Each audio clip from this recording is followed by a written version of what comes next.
Today's episode is the holiday blues. When you ask people in surveys, what's the one emotion that best characterizes the holidays? Most people give a positive word, of feeling good about, their relationships, for example, the warmth that they feel, the generosity that they feel. But a lot of people, you see three other words that show up in surveys about the most predominant emotion at Christmas time, which is annoyance, disappointment, and sadness. You feel like a grouch and a Scrooge as a result of it, and you don't want to be that way. So I have a protocol to help you celebrate Christmas in a very joyful interior way, such that you can be the person that you want to be on Christmas.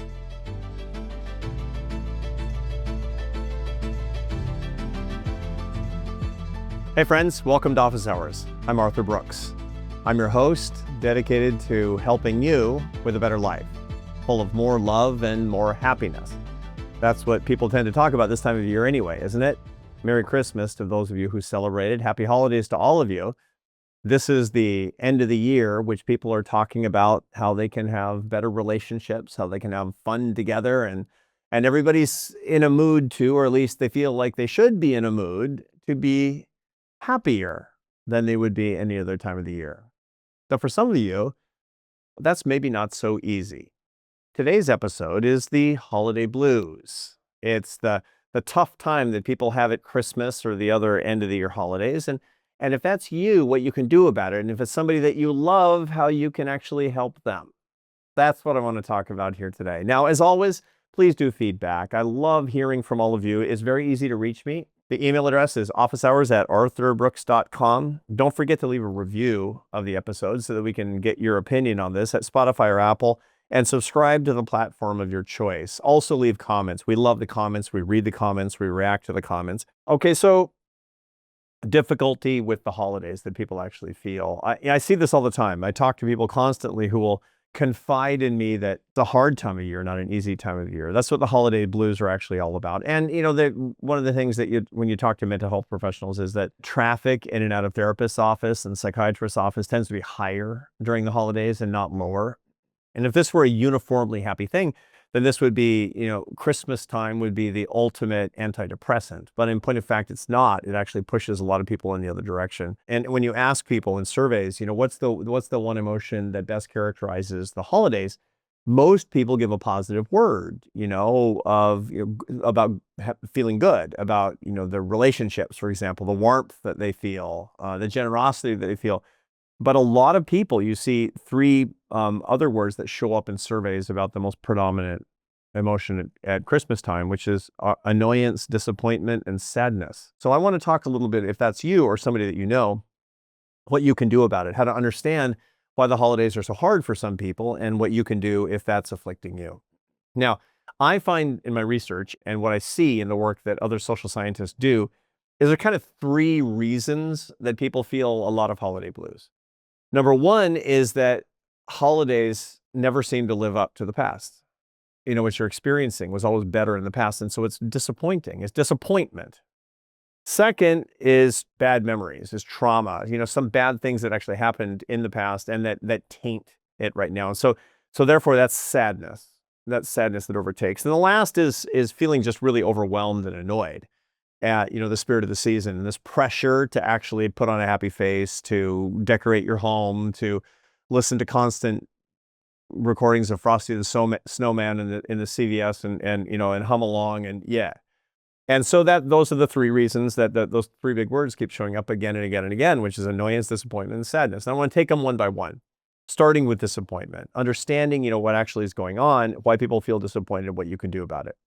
To understand disappointment, and for that matter, sadness coming from trauma of holidays past, we need to understand the structure of human memory. And this is a super interesting area of neuroscience, people who study memories in the brain. Now, to begin with, there's two kinds of memories that we have as Homo sapiens. We have semantic memories and episodic memories.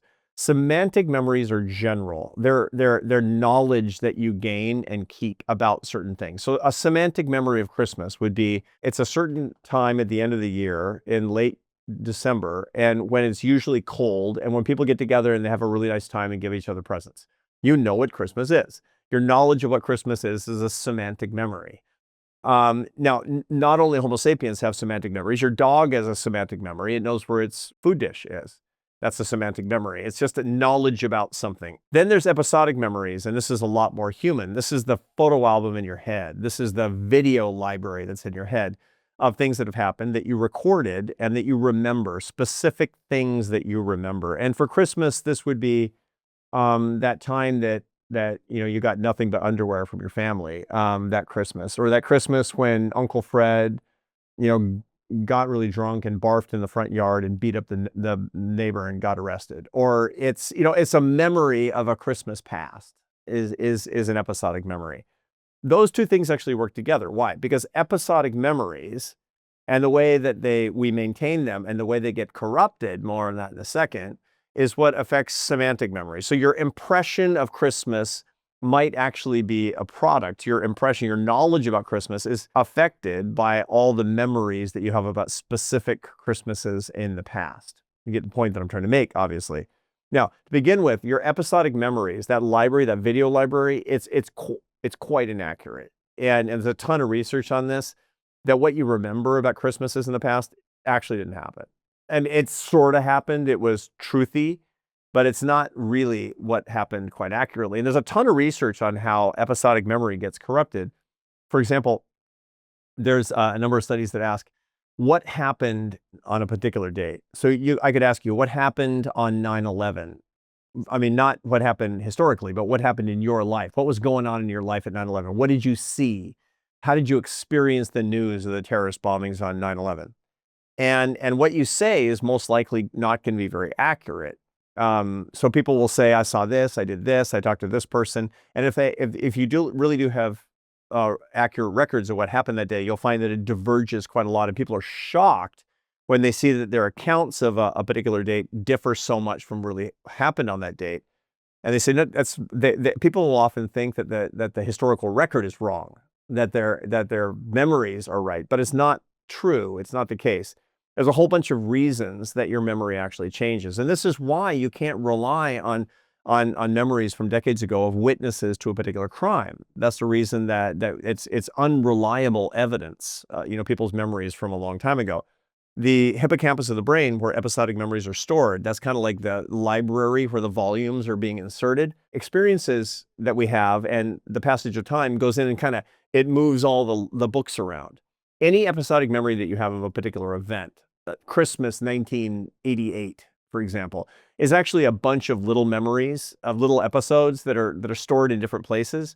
And those files get corrupted and they get cross-wired and they get influenced by what other people tell you. I mean, you can induce an episodic memory in a person by telling them over and over and over again when they're a kid about something that happened before they had memories that they would retain. So you say, when you were one, this happened. When you were one, this happened. And by the time that the kid is 5 or 6 years old, they have a memory of when they were one. Well, it's not. It's a false memory. And that's the same thing for any of us. When people keep telling us a narrative about something that was not accurate, it will become the narrative because it will corrupt the episodic memory in the hippocampus of our brains. That happens all the time. The second thing is that we have a natural tendency to remember the past as better than it was. And there's a reason for that. That's called fading affect bias. We, in real time, for things that are happening right now, we have a negativity bias. We tend to see the negative sides a lot more strongly than the positive sides because negative emotions keep you alive and positive emotions are nice to have. And so you're paying a lot more attention to the negative. That's just part of what it means to be a surviving, thriving member of the Homo sapiens. But when the thing has passed, you can edit out a lot of the negativity that didn't actually lead to problems. And what you remember are the things that were beneficial to you, the things that actually profited you, which tends to be the more positive side of things. And so you edit your own memories to get rid of the stuff that you don't need and keep the things that you still do use. I'll give you an example of fading affect bias. I've been on campuses my whole life, and I've witnessed a lot of reunions. Now, I know from being a faculty member on campus that the first semester, the first year for people going to college is super hard. They're calling home. I'm so lonely. Come pick me up. I don't have any friends. I just failed an exam. Life sucks.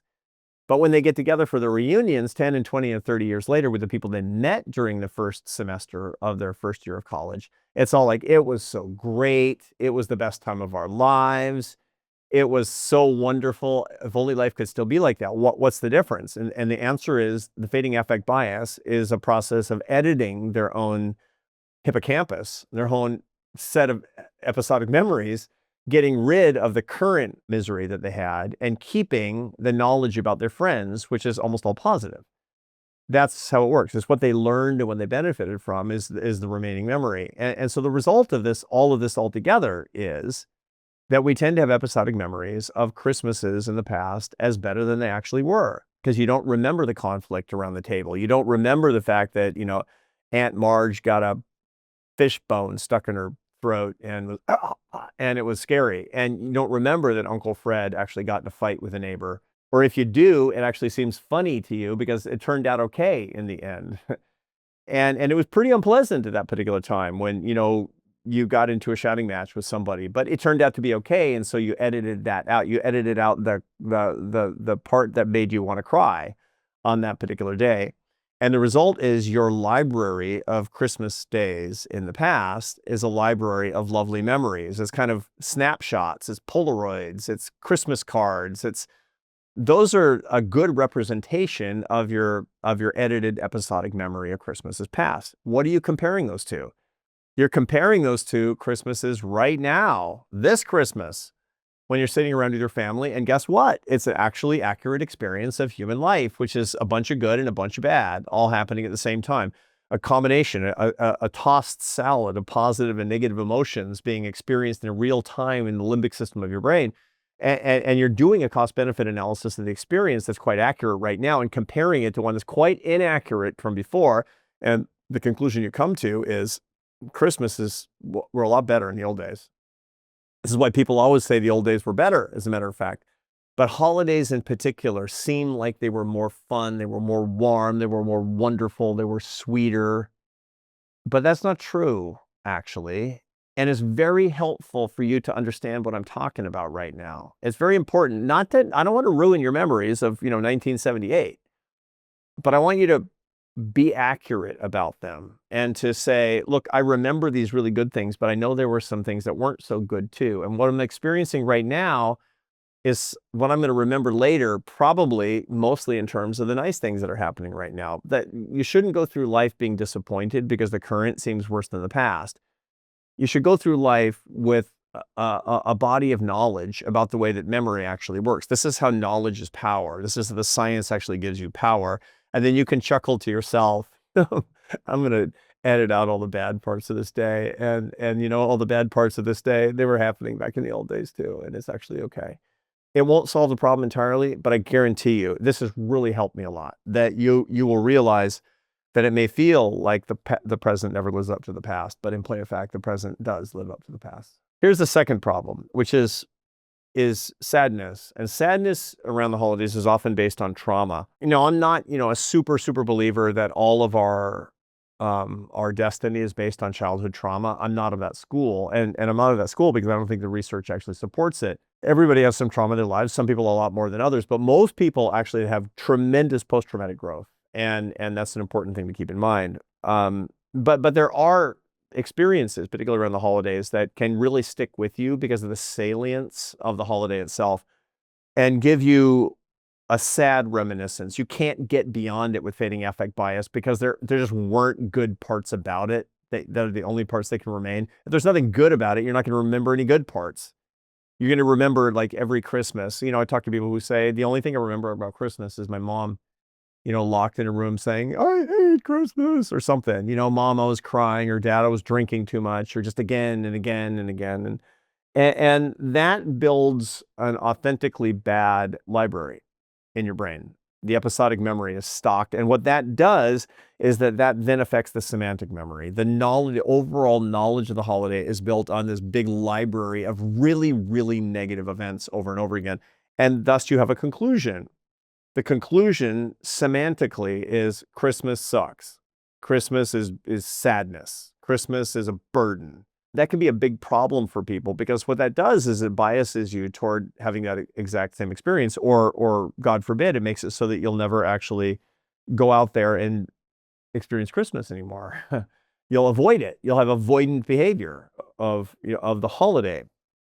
The way to deal with that is not just knowledge. I mean, knowledge helps, but it's actually, there's better things that you can do than just knowledge.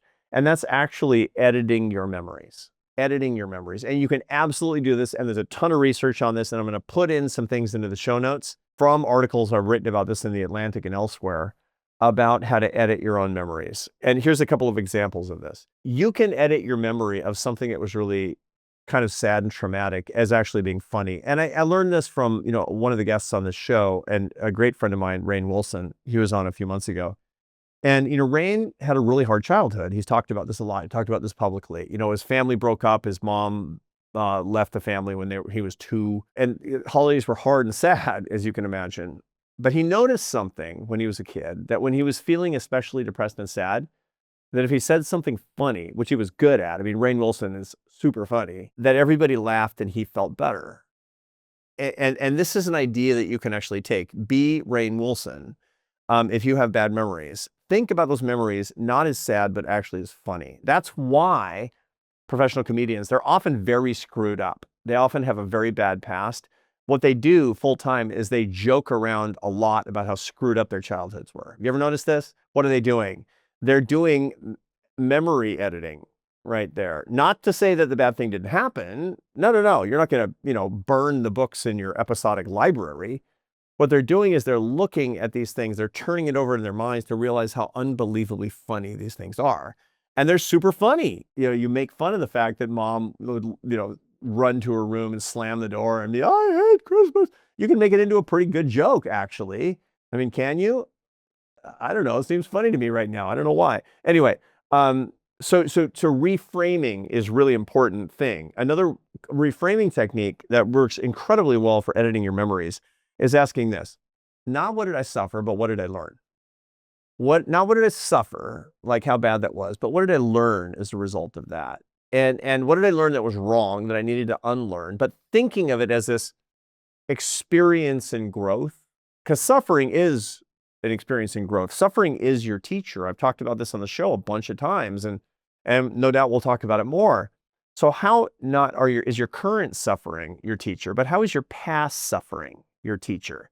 What can you learn more of, and what did you learn more of as a result of having these relatively negative experiences? If you reframe sadness as humor and suffering as your teacher, as your opportunity to learn and grow, you're really going to start seeing these things in a different way. Why? Because you're going to be much more willing, this editing of your memory, this reinterpretation, this reframing of negative memories, to actually participate in something like this and not feel like you're bound to the past. You're not strapped to the mast of these negative memories per se. That's how trauma cannot, and sadness is not determinative of the experience that you should have going forward, which is really important. Okay, that's disappointment and sadness. Now let's talk about annoyance, which is usually based on overwhelm. And I'm guilty of this. I mean, it's and part of it is just because, I was a classical musician for such a long time that, I played so many Christmas concerts in my life. My 20s were built on Christmas concerts. And it's the same thing. Their holiday family tradition would be going to a church and listening to musicians playing the same old, really terrible Christmas carols, like, I don't know, the 12 Days of Christmas. And it's like, just please make it stop. Do anything to make it. I'll pay any amount of money to actually make it stop.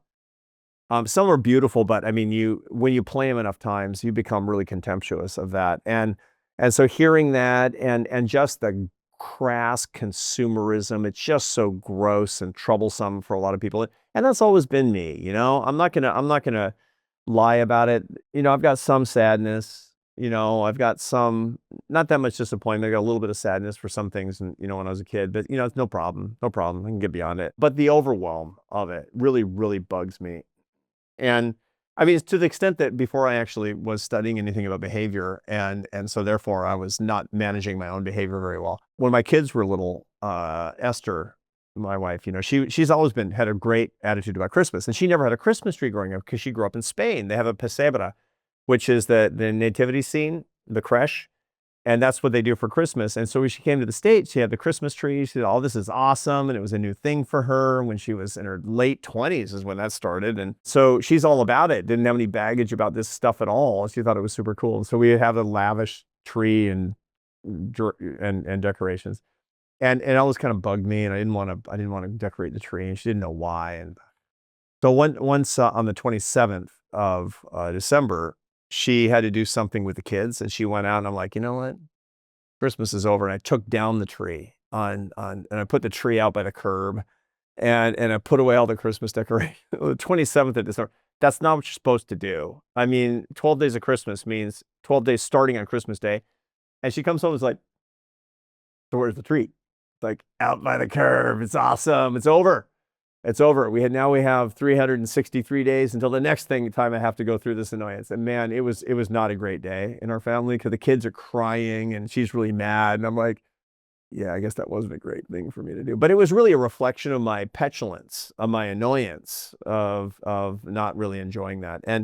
And so I started to think about what could I actually do to celebrate this in a different way. And now, as a behavioral scientist, I've talked to a lot of people who actually experience this. And I have a protocol that I want to share with you for those of you who find Christmas overwhelming and really unbelievably irritating because of the way that it's. And you feel like a grouch and a Scrooge as a result of it, and you don't want to be that way. So I have a protocol to help you celebrate Christmas in a very joyful interior way, such that you can be the person that you want to be on Christmas. Okay, here's how it works. Now it starts with this Christmas protocol that I really, really like now today. It's really, by the way, folks, this has really changed my life. I'm a lot easier to live with on the holidays as a result of this one. This starts with the work of a Christmas writer. He's actually a 4th century archbishop of Constantinople in the early Christian church named Gregory of Nazianzus in 380 after the death of Christ. And he wrote this about Christmas. "Let us not adorn our porches, nor arrange dances, nor decorate the streets, nor make tabernacles for the belly of what belongs to debauchery." In other words, don't eat more on Christmas, eat less. Don't decorate your house more, decorate it less. And you're like, what a killjoy. Thanks, St. Greg. Thanks for being a killjoy. But that's not what he meant at all. He actually wasn't against overt revelry. What he was about was that revelry should be based on interior worship and peace. Now, based on that, this is what this super early morning Christmas protocol is about that I practice and I recommend to you. That's been so life-changing for me. What I do now to make sure that I have Christmas properly understood in my heart, and I'm actually able to have a few good laughs and a good time without being a jerk about it, is I start my Christmas now before dawn. I don't sleep in on Christmas. And again, when my kids were little, my kids are all grown up now, and I live with my grandchildren now, so it's kind of the same thing. But when my kids were little, they would be up, getting up at 6:30 in the morning or something, wanting to open Christmas presents. That's actually later now than what I do all by myself, which is I get up before dawn, 4:30, 5 o'clock in the morning. And I use that time to remember what I, as a Christian person, believe about Christmas, which is this is the beginning of a celebration of the divine miracle of God becoming human, which is this touching of the metaphysical with the physical. This is this incredible miracle in the Christian religion. And contemplating the metaphysics of actually what's going on here, and then considering, given the fact that this calls into question all the silliness of worldly attachments, not to be condemnatory of the worldly things that are going to happen on this day, but to think critically about my own worldly attachments. So I sit in prayer and I ask for grace and wisdom about my own monomanias for success or admiration or money, about my own animal cravings expressed in the way that I will consume and not just being critical of what other people consume, about the way that I spend my time as opposed to being judgmental about the way that other people spend their time, about the hunger for attention that I have from other people. I think about my own frailty in the context of what the Christmas miracle really is, according to Christian belief. which is that God taking on the frailty of a person. I mean, not all of the human frailty, not sin, but the troubles of the world. This is radical solidarity. And radical solidarity with me means recognizing my own frailties and doing so in the cool and peace of Christmas Day before dawn. That's how I start. The second part of the protocol is I go for a walk before the sun comes up. And those of you who have followed my morning protocols, that episode of Morning Protocols got more than 1 million downloads. So I know that a lot of people really like that. That really started with the Brahma Muhurta, which in Sanskrit is the creator's time. And one of the things that I make a point of doing, and I recommend to a lot of people, is getting out without devices in the cold, in the dark, and going for a walk. I can walk. I'm fully alive as a human person. And allowing myself to think and being grateful for the gift that's my life, that I'm evidence of which is that I'm walking around, and fusing the physical with the metaphysical, my prayer with actually my ambulation, with my walking, and directing my contemplation not just inward to myself, but outward, my gratitude toward, the universe that I'm experiencing, going for a walk. The third thing that I do as I get home, and I like to share the feelings that I have, or the cognitions that I'm experiencing in these first 2 steps with other people. And so what I do is I'll often write a gratitude letter or two, send it to my wife, of course, who's my spiritual guide, to other people around me. I'll offer up prayers of gratitude for people all around me. It's still quiet. Nobody's up yet. And this is, I'm sharing gifts of gratitude that go beyond socks and scented candles. These are the things that really matter. This is my heart. I accompany each one of my gifts of gratitude with a silent wish that each person's life journey be a transcendent one, and they become closer to the divine. And last but not least, I think about what I can do to give to others as opposed to taking. See, the problem with a lot of the abundance is this idea, me, what I'm going to eat, what I'm going to get, what I'm going to experience, right?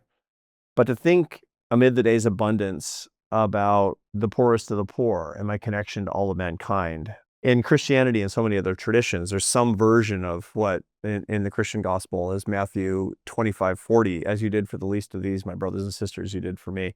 And to think, what does that mean today? What does that actually mean today? What can I do to join people in divine love, people at the margins of society, people who need me, people that I can actually serve? What can I do more of today? And thinking about the kind of service that would actually be really useful, really, really helpful. Those are the 4 steps that I do. And I'm telling you, by the time everybody else is up, it's a good Christmas. It really is. It's a Christmas that I kind of, no matter what happens this day, it's one that I'm going to remember, even without fading affect bias, as one that's, in my view, it's what it's supposed to be. If you're not a Christian or not even a believer, this is something that you can use in some part of your life as well, to make a day that might be a taxing day, might be a hard day, might be a day that you're not looking forward to, into a really good day with that protocol or your version thereof. So these are the 3 ways that I deal with what the research suggests are the 3 reasons that people have the holiday blues. They feel disappointed, they feel sad, they feel annoyed. Those are the 3 ways to fix those problems, whether it's on Christmas Day or your birthday or any other day. Well, this isn't a real long episode, but still, let's do a few. Let's make it a tiny bit longer with some audience questions. We've got some good ones. And then we'll finish up. It's time for you to go eat your Christmas turkey. Ferry Kemperman writes to me on email. Thanks, Ferry. How does a fixed sleep schedule influence your mood and happiness throughout the working day?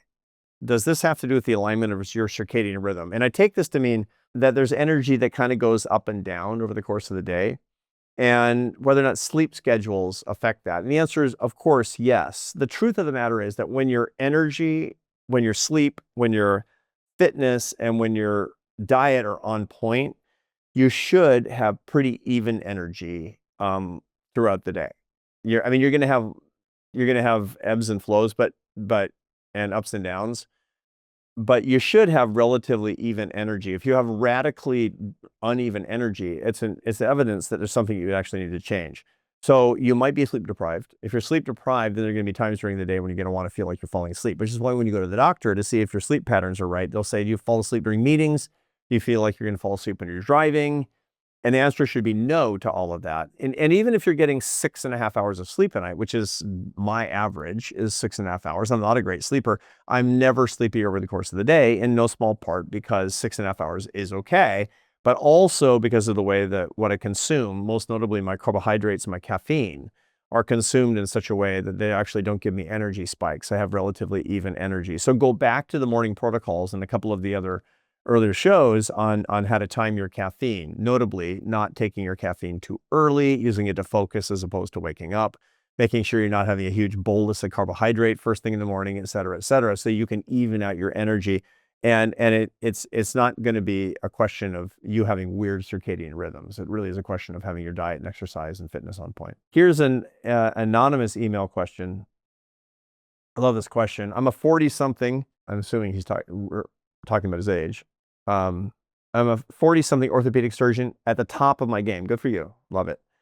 I love taking care of my patients and getting great results. And I'm a spiral career type. And if those of you who watch the 4 types of careers, that was a popular episode. Go back and watch it. A spiral career is somebody who reinvents her or himself every 7 to 12 years.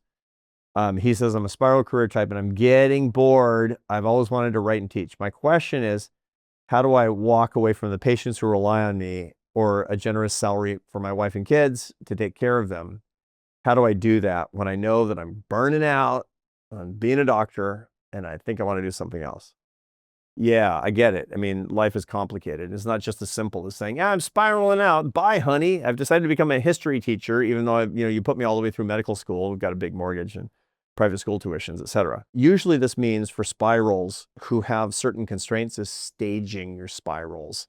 That means not doing everything all at once. It means actually structuring what you would consider to be your leisure, AKA your unpaid activity, not as chilling, but as actually doing the thing that you actually want, such that at the season of your life where it can become more of your job, you can walk into it. And so think about staging and using the 16 hours a day when you're not in the sack in really, really creative ways. That's what I recommend on that. And if you want more suggestions on that, write back and I'll give you some stuff to read. Last but not least, we got another anonymous one by email. I'm single, retired, and female, only child, never married. Distant cousins are my only relatives. I make friends easily, but find many of them have moved or now we're older and we're dying. How do I actually get more love in my life? Because in the 7 steps or the 7 secrets to happiness in old age, the most important one was number 7, which is love. And love for most people comes from close friendships and or a close marriage. And what she's telling me here is that she's never married. She doesn't have that one. And that her close friendships are hard to maintain because of the mobility of other people and circumstances in her life. The question is, how do I find high-level happiness again later in life? Is it impossible? And the answer, no, it's not impossible. But the key thing is you can't let friendship find you. You got to do the work, is what it comes down to. The best way to actually make close friends later in life circulates around common values and interests. Generally speaking, that's in religious communities or intellectual communities or communities of particular hobbies and interests. I'm most interested in things that are based on deep metaphysical values. So if you're religious, do get more involved in your religious community. That's the best way that you're actually going to find people, real friends that can overlap with you. And with that kind of commonality, you can develop friendship in hyperspeed. The second thing is intellectual communities. If you're not a religious person, around big ideas. And that's why people later in life are so interested in like book clubs. And when they're 30, it's like, don't book clubs, terrible. No, I don't want that. And 60, they're like, I think I want a book club. What they really want is not a book club. What they really want is friendship. And they want to find people who think that, the brothers Karamazov is interesting like they do, because that's an area of overlap that is a shorthand for all kinds of things that could be an area of common values. So that's what I suggest. We're done. Time for the Christmas turkey. Let me know your thoughts. officehours@arthurbrooks.com. That's how you reach me, or you can leave comments on any of the platforms where you're watching this. We're looking at those. Like and subscribe. Please subscribe. Hit the subscribe button anywhere where you consume this podcast on Spotify, YouTube, and Apple, so that you can get the podcast automatically and you won't forget on some beautiful Monday coming up. But also because it helps the algorithm find us. And so more people will watch this show and listen to this show. Follow me on Instagram, on LinkedIn, on the other platforms. You'll find original content that you're not going to see here or other places. And order the books that are coming out. The Happiness Files came out last August. Next March, The Meaning of Your Life comes out. lots to read. Please stay in touch. I hope you have a lovely holiday, however you choose to celebrate it. Lift other people up and bring them together. The happiness that we talk about in this show might be the great gift that you bring to other people this year. Enjoy your holiday, and I'll see you next week.